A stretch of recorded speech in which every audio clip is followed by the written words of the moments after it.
Are you having a hard time saving? Do you know where your money is going? Today I'm talking about 5 money habits that are keeping you poor. You need to recognize your bad money habits. Some of these habits are easier to break, but by breaking them, you'll have more money in the bank. So stick around and let me know which ones you're trying to tackle. And don't forget to subscribe. I'm a brand new channel and I would love your support. So let's go. Number 1. Pay yourself first. Paying yourself first is a famous phrase in personal finance and retirement planning. It means automatically saving from each paycheck the minute that you get it. And because these savings are automatic, you're paying yourself first. In other words, paying yourself before you begin paying your monthly living expenses and making want purchases. This is a very effective way to ensure you continue making your chosen savings contributions month after month. Only a relatively small percentage of Americans actually follow the pay yourself first rule. The advantage of paying yourself first out of your paycheck is that you build up a nest egg. Often, the idea of paying yourself first requires a mindset shift. This is not the same as spending money on yourself. Okay, Tracy, what about my bills, my groceries, my rent? Yes, those are all priorities.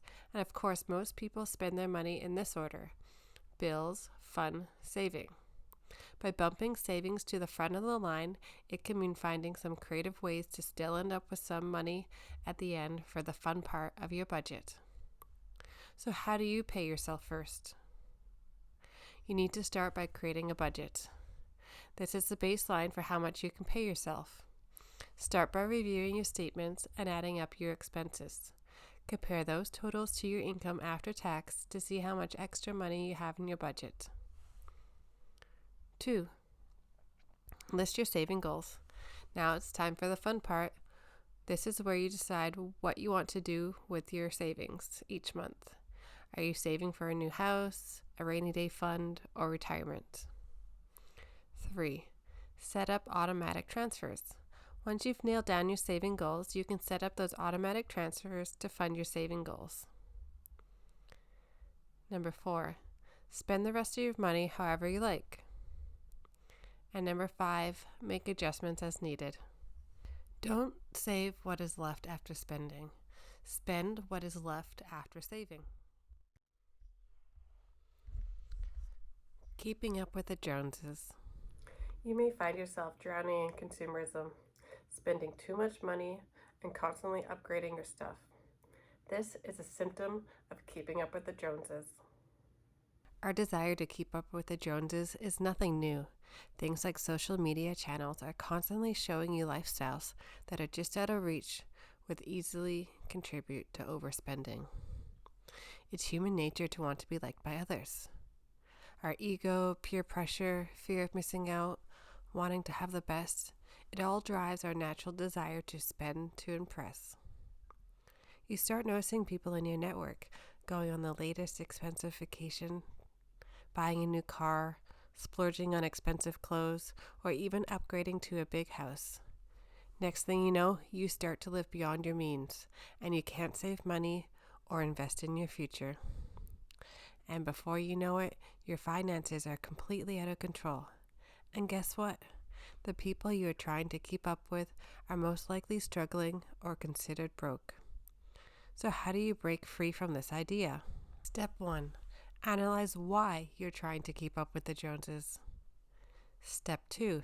Figure out your financial values. What are the values and beliefs meaningful to your life? Step 3. Stop following what others are doing. Step 4. Look at your current financial situation. I like to have nice things from time to time, but ultimately this is not going to bring me long-term happiness. If you're buying it to flaunt it, you probably don't need it. So here's a challenge. Try not to buy anything this month. Maybe just start with something like clothes. If you succeed, then keep it up to the next month.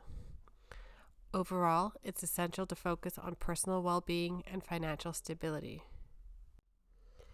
Disorganized finances or bad debt. Are your finances all over the place? Do you have bad debt? Are you unsure how much money you make each month?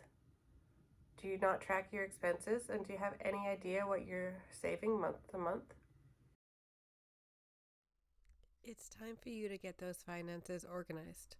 Track with an app, maybe a Google Sheet or Excel file, or even the old fashioned pen and paper. You can start seeing progress each month, and that way you'll know where your money is going. Do you have bad debt because you don't pay attention? Do you hold money on your credit card and pay interest because you forget to transfer money over? You need to make sure that you start to prioritize your debts. Pay enough each month to pay the interest and some in the amount owing. Lack of planning will cost you. Are you buying coffee when you could easily grab one at home before you leave? Are you buying expensive snacks at the game or anywhere you head to because you forgot to bring them? These are all examples of poor planning. What about going on vacation, but you don't put any research into it? You don't want to be caught unprepared. This can include things like overdraft fees or credit card interest. For example, I like to travel, but I put a lot of time and effort into planning it so it's affordable. I find the best days to travel, the cheapest airlines, and I compare multiple sites. It takes a lot of time and effort, but I can easily save around $1,000 per person by doing it myself. Instead of booking a tour, I research the top spots. I rent a car and I do it myself. This is stuff you can't just do randomly when you get to the location. Effort in is money saved. So even a small amount of planning will give you more money in the bank.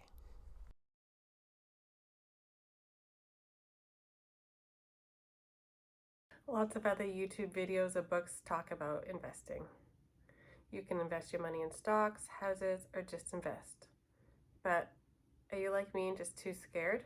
You need to make your money work for you. The safe option is simply putting your money into a high interest savings account. This way, your money is still growing.